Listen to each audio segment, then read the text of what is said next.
त्यावेळेस आम्ही तो प्रश्न उपस्थित केला. त्यावेळेस आम्हाला राजकारणी लोकांसारखे फक्त आश्वासन मिळाले, परंतु सगळीकडनं मागणी असताना ही रेल्वे का येत नाही कळत नाही.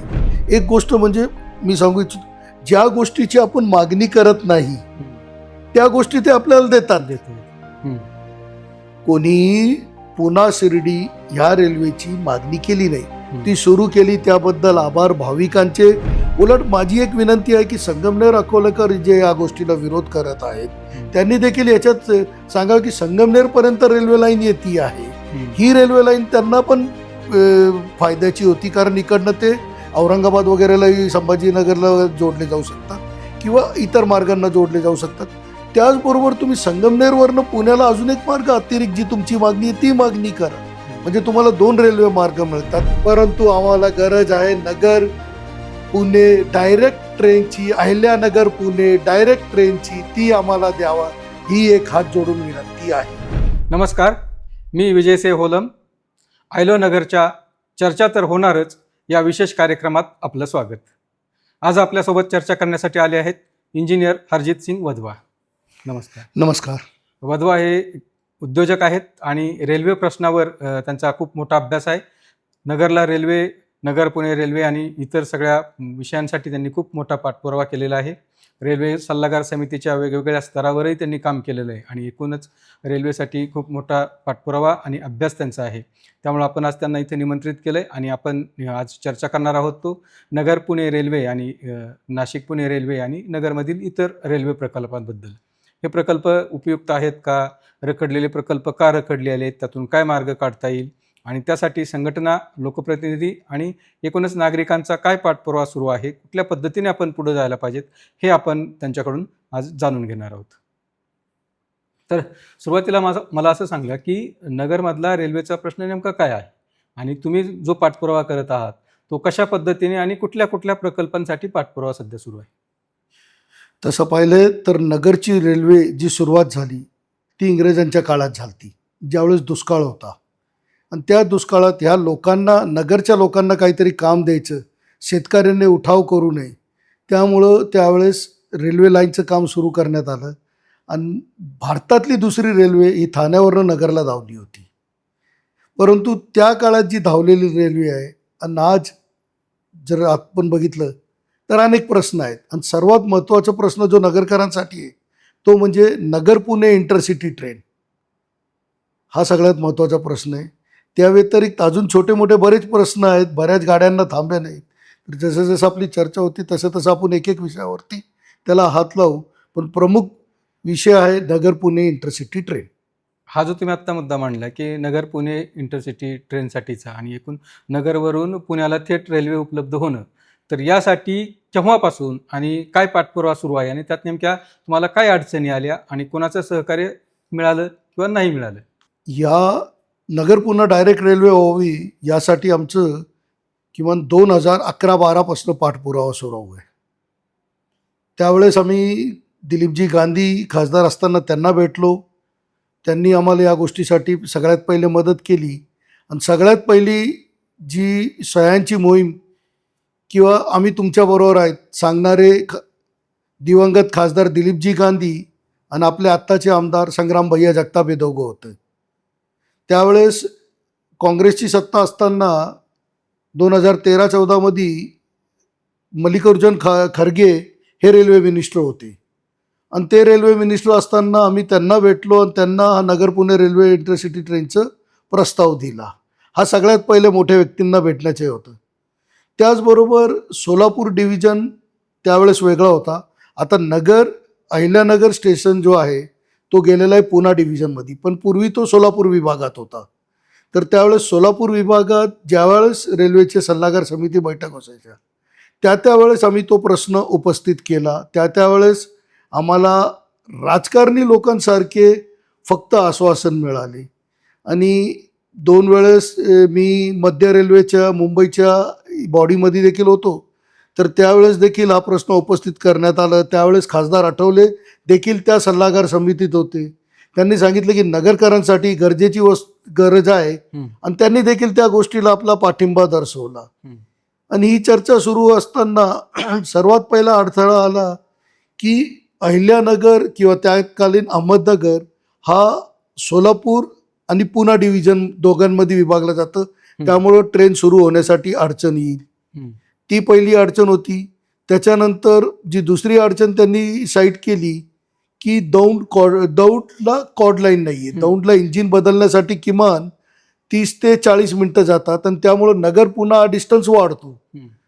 मग त्यावेळेस आम्ही पहिली जी अडचण होती त्यासाठी कॉर्ड लाईनसाठी पाठपुरावा सुरू केला. त्यावेळेस दौंडला किती डिझेल खपत होती, 3 शिफ्टमध्ये एक ड्रायव्हर, एक त्यांचं जे असिस्टंट असतो तो, वार्षिक रेल्वेला किती खर्च येतं ते काढल्यानंतर ते त्यावेळेस आम्हाला रेल्वे मिनिस्टर सुरेशजी प्रभू यांना भेटलं आणि त्यांना पूर्ण अहवाल दिलं की बाबा एका वर्षात रेल्वेचे इतकं नुकसान होतं आणि ते तुम्ही एक कॉर्ड लाईन बनवली तर तुम्हाला साधारण 15 ते 20 कोटी खर्च आहे.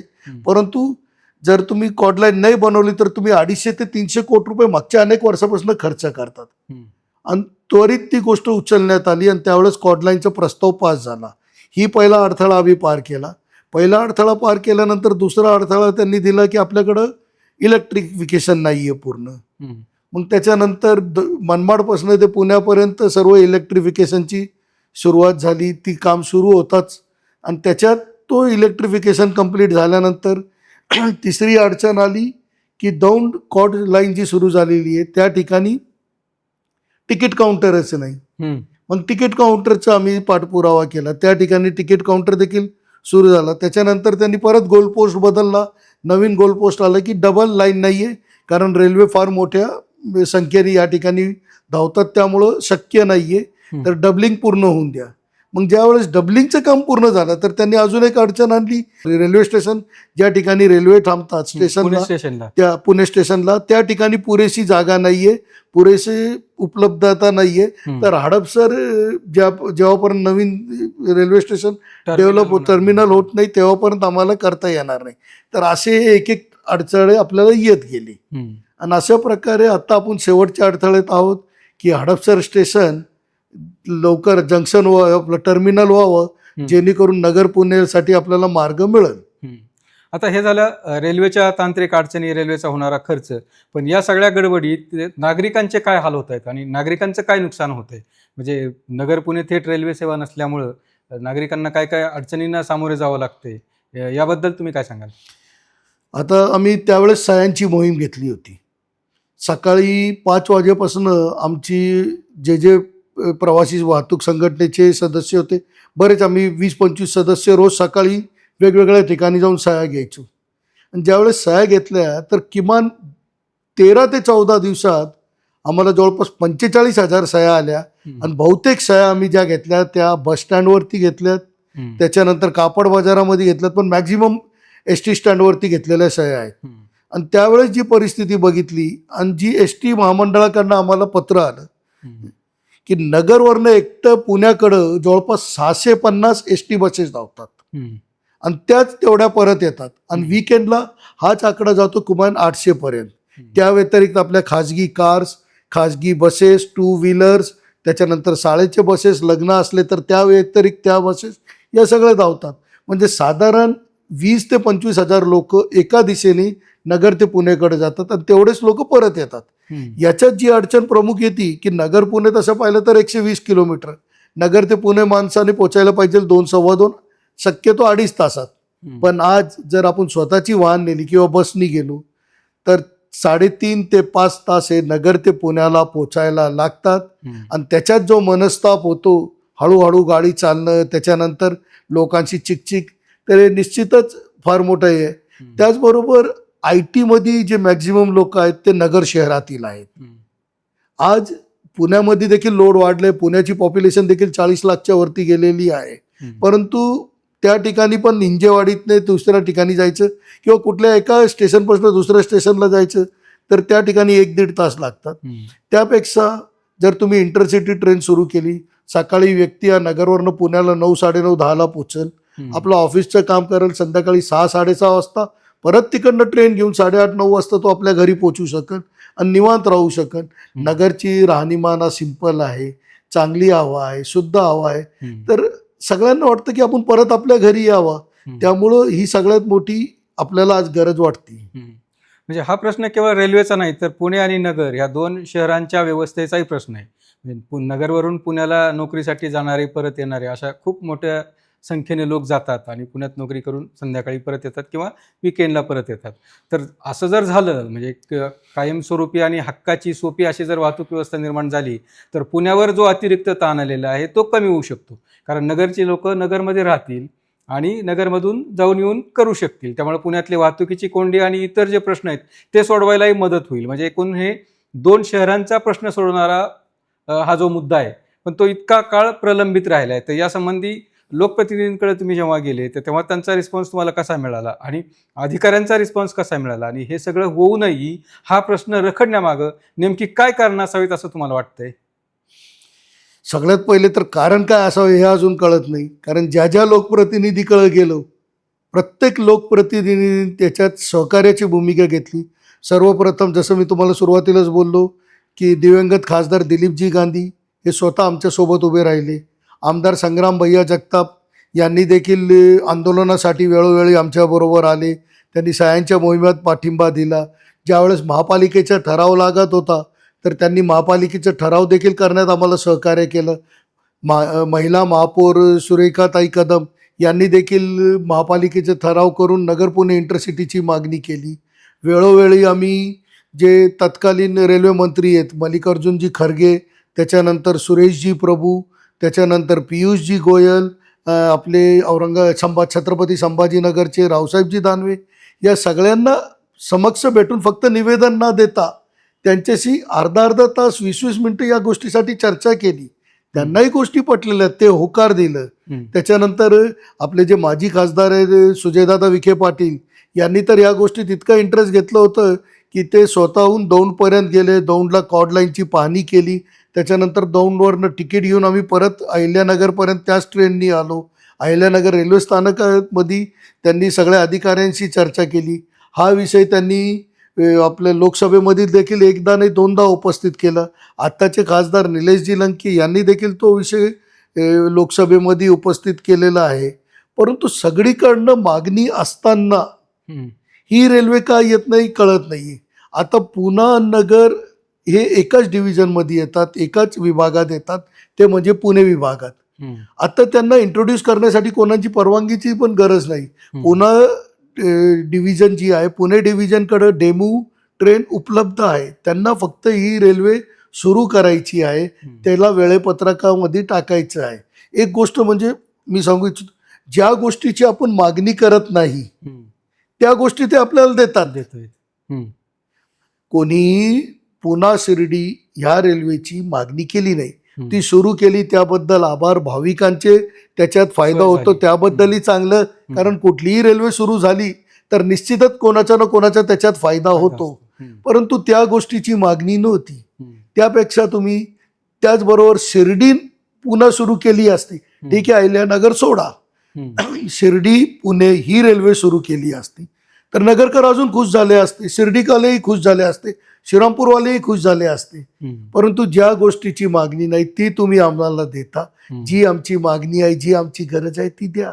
म्हणजे एकूण असं दिसतंय की नगरचे लोकप्रतिनिधी पाठपुरावा करतायत, तुम्ही त्यांच्याकडे प्रश्न मांडताय, लोकप्रतिनिधीही दिल्लीत जाऊन हा प्रश्न मांडतायत, परंतु तरीही रेल्वे आपली दखल घेत नाही. मग आपल्या लोकप्रतिनिधींचं, आपल्या एकूणच नगरचं दिल्लीत वजन कमी पडतंय की रेल्वेचंच आपल्याकडे दुर्लक्ष आहे हे काही कळायला मार्ग नाही.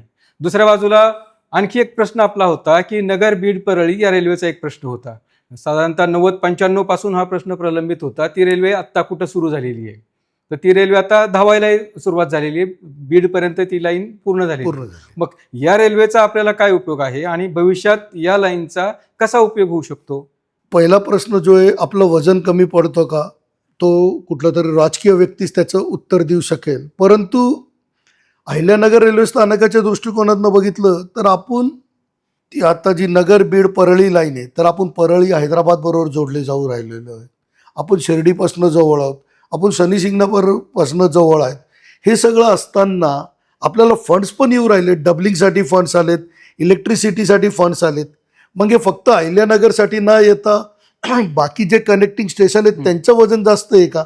म्हणजे आज जर तुम्ही इंटरसिटीचा विचार केला तर पुण्यापासून दौंडला इंटरसिटी आहे, पुण्यापासून बारामतीला इंटरसिटी आहे, पुण्यापासून कोल्हापूरला इंटरसिटी आहे, पुण्यापासून सोलापूरला इंटरसिटी आहे, पुण्यापासून लोणावळाला इंटरसिटी आहे, पुण्यापासून लातूरला देखील इंटरसिटी आहे. मग नगरच का नाही?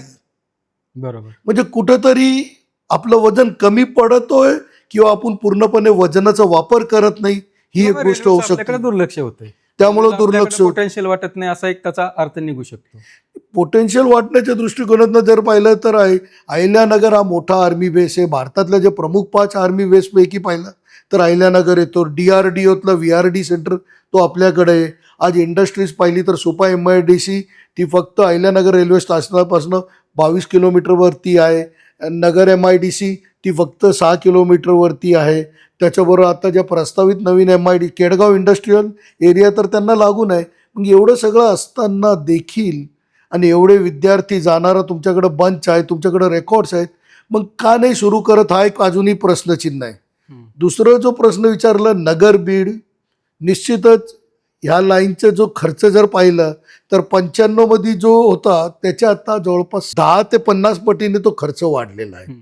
मला आठवतं विजय, आपण एकत्रच ह्या विषयासाठी एकदा त्या ठिकाणी व्हिजिट करायला गेलतो आणि त्या ठिकाणीच्या एका लोकप्रतिनिधीने मला वाटतं त्या ठिकाणी त्यांचं काहीतरी त्या तालुक्याचं काम होतं, त्यामुळे त्यांनी रेल्वेचं कामच बंद करून त्या ठिकाणी डायरेक्ट डॅम बांधण्याचा प्रस्ताव आणला आणि त्या ठिकाणी रेल्वेची देखील परवानगी त्यावेळेस घेतली नव्हती. नंतर वळसा घेऊन ती रेल्वे आता नगर बीड परळीसाठी मंजूर झालेली आहे. निश्चितच ज्यावेळेस बीड परळी ही लाईन पूर्ण होईल आणि नगर बीड परळी पूर्णपणे सुरू होईल तर नगरकरांसाठी तो 100% फायद्याचं होईल. कारण नगर बीड परळी सुरू झाली तर परळी नांदेडला कनेक्ट होतं, परळी हैदराबादला कनेक्ट होतो, परळी इकडं संभाजीनगरला देखील कनेक्ट होतं. तर आपल्याकडे येणारा लोड बऱ्यापैकी वाढेल आणि नगर हा एक मोठा जंक्शन होईल. तर नगर बीड परळी आत्ता सांगतात की या 1 वर्षात सुरू होईलची, 1-1.5 वर्षात सुरू होण्याची पूर्णपणे शक्यता आहे. तर ती सुरू झाल्यास निश्चितच आपण तेलंगणा भागाशी जोडले जाऊ शकू. तर तो आपल्याला 100% फायदा होईल. नगरशी संबंधित आणखी 2 प्रकल्प सध्या चर्चेत आहेत. एक आहे पुणे नाशिक रेल्वे आणि दुसरा आहे राहुरी शनी शिंगणापूर रेल्वे. हे दोन्ही प्रस्तावित मार्ग आहेत. त्याचं झालं असं की पुणे नाशिक जो हायस्पीड रेल्वेचा मार्ग होता तो काही तांत्रिक कारणामुळे बदलला आहे आणि त्याचा बदल असा आहे की तो पुण्यावरून अहिल्यानगरला येणार आणि अहिल्यानगरवरून श्रीरामपूर शिर्डी मार्गे नाशिकला जाणार, असा तो प्रस्तावित मार्ग बदल करून अहिल्यानगरकडे टाकलेला आहे. आणि त्याला मग आता संगमनेर अकोले भागातून विरोध होतोय आणि पुणे जिल्ह्यातूनही विरोध होतोय की हा मार्ग पूर्वीच्या प्रमाणेच सुरू करावा म्हणून. पण त्यात असं झालंय की आपल्याकडचेही नेते, उत्तरेतले सगळे नेते त्या मार्गाला पाठिंबा देण्यासाठी, म्हणजे संगमनेरमधून जाणाऱ्या मार्गाला पाठिंबा देण्यासाठी एकवटलेत आणि ते त्या चर्चेत सहभागी होत आहेत आणि पुन्हा हा मुद्दा त्यांनी लावून धरलाय. पण जर हा मार्ग नगर मार्गे झाला, पुण्यावरून नगर आणि शिर्डी, तर आपोआपच नगर पुण्याला जोडलं जाईल.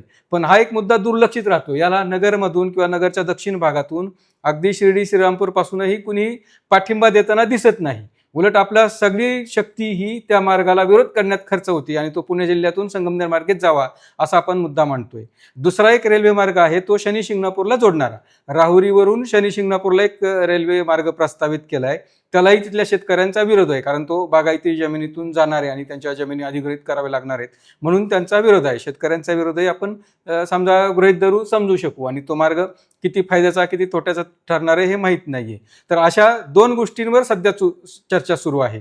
तर त्यातला हा जो पहिला मुद्दा आहे नगर वरून पुण्याला येणाऱ्या रेल्वेचा की जी पुढे नाशिकला जाणार आहे, त्याचा नगरला फायदा होत असूनही नगर दक्षिण मधले किंवा नगर शहरातले लोक, इथल्या संघटना त्या मार्गाला पाठिंबा देताना का दिसत नाहीत?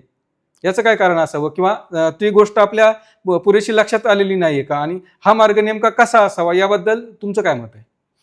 सगळ्यात पहिले नगरमध्ये पाठिंबा देत नाही असं नाहीये, पण नगरमध्ये जास्त लोक त्या गोष्टीसाठी पुढे आले नाही. निश्चितच ज्यावेळेस हा विषय आला त्यावेळेस मी स्वतः किंवा आमच्या संघटनेने त्याचं स्वागत केलं होतं.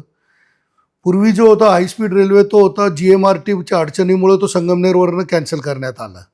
आता जो नवीन DPR झालेला आहे म्हणजे केंद्र सरकारने किंवा रेल्वेने तेवढा खर्च केलेला आहे आणि तो रेल्वेने खर्च केल्यानंतर तो DPR सँक्शन झालेला आहे. नाशिक देवळाली कॅम्प, नाशिक रोडवरनं सिन्नर रोडवरनं संगमनेर तालुक्यातनं तो शिर्डीला येतो, शिर्डीवरनं त्याच मार्गाने पुणतांबा करून अहिल्यानगर, अहिल्यानगरवरनं पुण्याला जात आहे. 100% म्हणजे शिर्डी, पुणतांबा, संगमनेर, शिर्डी, पुणतांबा, त्याच्यानंतर श्रीरामपूर, राहुरी, अहिल्यानगर या सगळ्यांसाठी ही गोष्ट फार फायद्याची होईल. कारण नगरला आत्ता जसं परळी ज्यावेळेस सुरू होईल तर आपण तेलंगणाला जोडलं जातो, तर याप्रमाणे आपण नाशिकला देखील रेल्वे मार्गाने जोडलं जाऊ राहिलोय.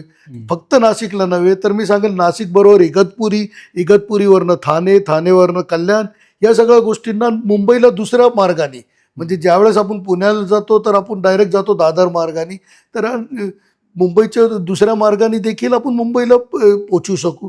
तर 100% आपल्याला ही गोष्ट फायद्याची आहे. उलट माझी एक विनंती आहे की संगमनेर अकोलेकर जे या गोष्टीला विरोध करत आहेत त्यांनी देखील याच्यात सांगावं की संगमनेरपर्यंत रेल्वे लाईन येते आहे, ही रेल्वे लाईन त्यांना पण फायद्याची होती. कारण इकडनं ते औरंगाबाद वगैरेलाही, संभाजीनगरला जोडले जाऊ शकतात किंवा इतर मार्गांना जोडले जाऊ शकतात. त्याचबरोबर तुम्ही संगमनेरवरनं पुण्याला अजून एक मार्ग अतिरिक्त जी तुमची मागणी आहे ती मागणी करा, म्हणजे तुम्हाला 2 रेल्वे मार्ग मिळतात. एक जो सँक्शन रेल्वे मार्ग आहे तो तुम्हाला केंद्र सरकार रेल्वे तर देऊच राहिली आहे. तुम्ही त्याचबरोबर तोच मार्ग संगमनेर ते पुन्हा स्ट्रेट जो मागणी करता तो मान्य करा, म्हणजे तुमच्याकडे 2 मार्गाची मागणी होतीये.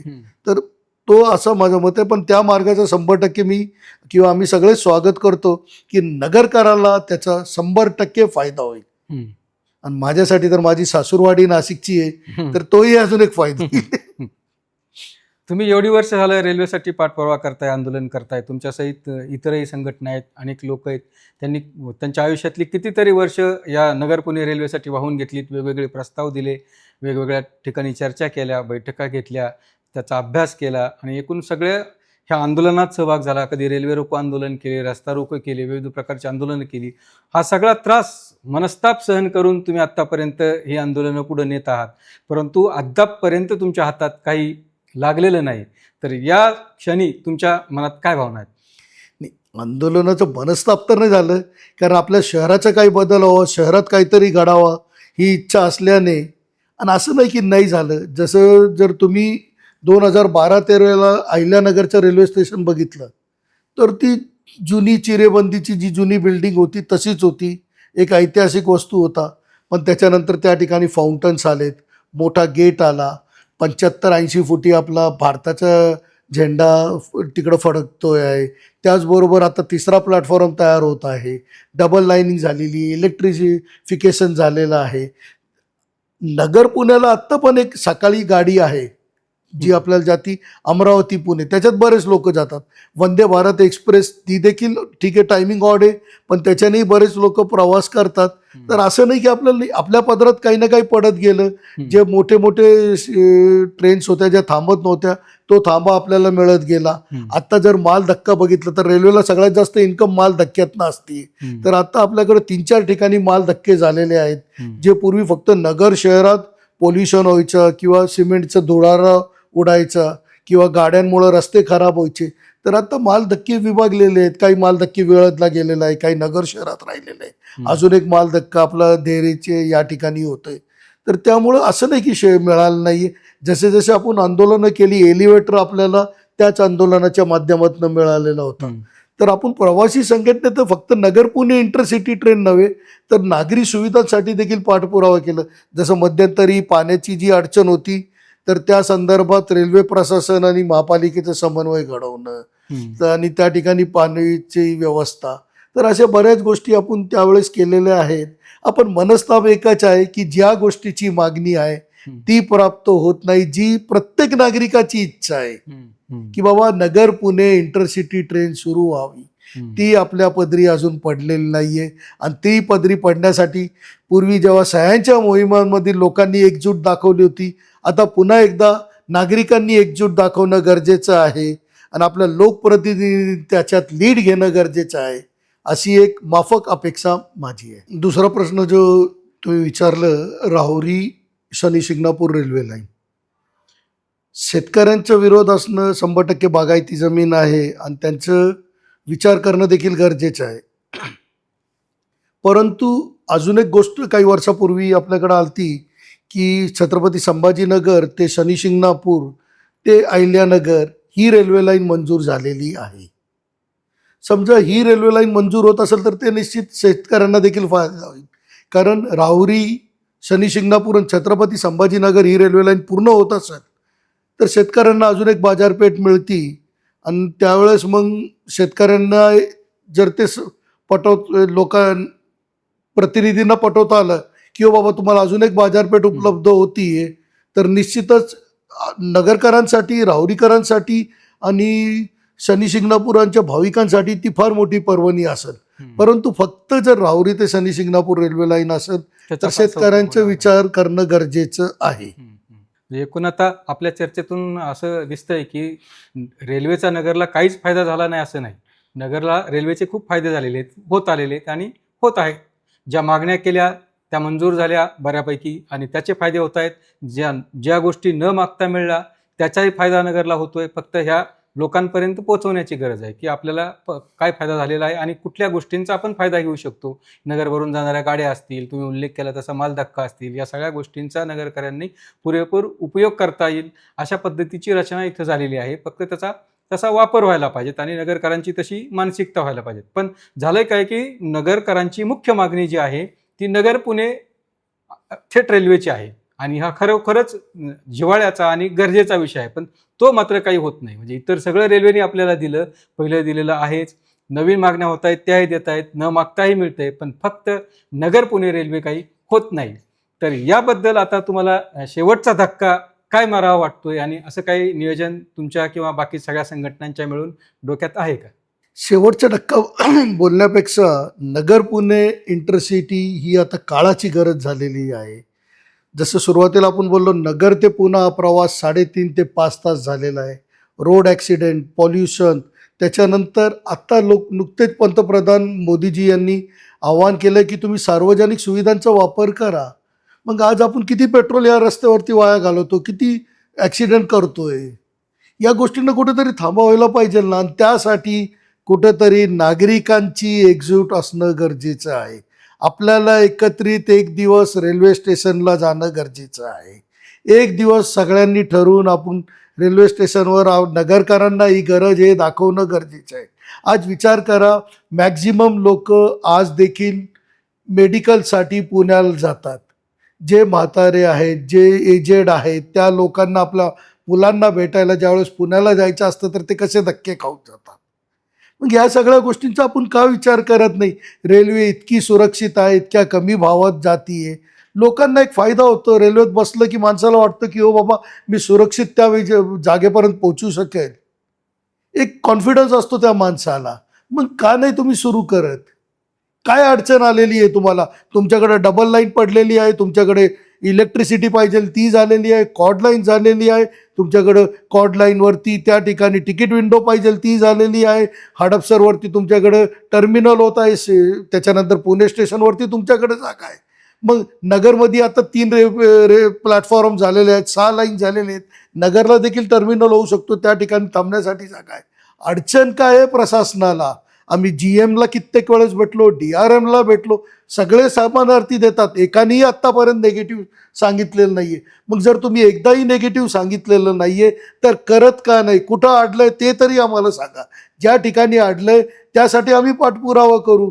नाहीतर माझ्या नगरकरांना एक विनंती आहे, आमच्या लोकप्रतिनिधी हे आमच्याबरोबर कायम आहेत, त्यांनी पुढाकार घ्यावा. आपण एक दिवस सगळेजण एक वार ठरवू की बाबा आठवड्याच्या या वारला आपण नगर रेल्वे स्थानकावर जमा होऊ आणि त्या ठिकाणी फक्त शांती मार्गाने त्या ठिकाणी निवेदन देऊ किंवा महिन्यातलं एक दिवस आपण ठरवू आणि सलग 12 महिने करू. आत्तापर्यंत 13-14 वर्ष गेलेत, अजून 1-2 वर्ष जाऊन द्या. परंतु आम्हाला गरज आहे नगर पुणे डायरेक्ट ट्रेनची, अहिल्यानगर पुणे डायरेक्ट ट्रेनची, ती आम्हाला द्यावा, ही एक हात जोडून विनंती आहे. म्हणजे काय तर धक्के खात पुण्याला जाणाऱ्या प्रवाशांनी एक दिवस रेल्वे स्टेशनला जाऊन सामुदायिकरित्या धक्का मारावा अशीच तुमची अपेक्षा आहे आणि असं तुम्ही आव्हान केलेलं आहे. खरोखरच जर असं झालं, जनमताचा रेटा वाढला तर नक्कीच रेल्वेला, केंद्र सरकारला ऐकावं लागेल आणि नगरकरांची हक्काची आणि खूप जुनी जी मागणी आहे नगर पुणे थेट रेल्वेची ती कुठल्या तरी मार्गाने सुरू होईल अशी आपण अपेक्षा बाळगूयात. आज आपण इथं आलात, आमच्याशी या विषयावर चर्चा केलीत, नागरिकांनाही आवाहन केलं, त्याबद्दल मी आपले आभार मानतो. धन्यवाद.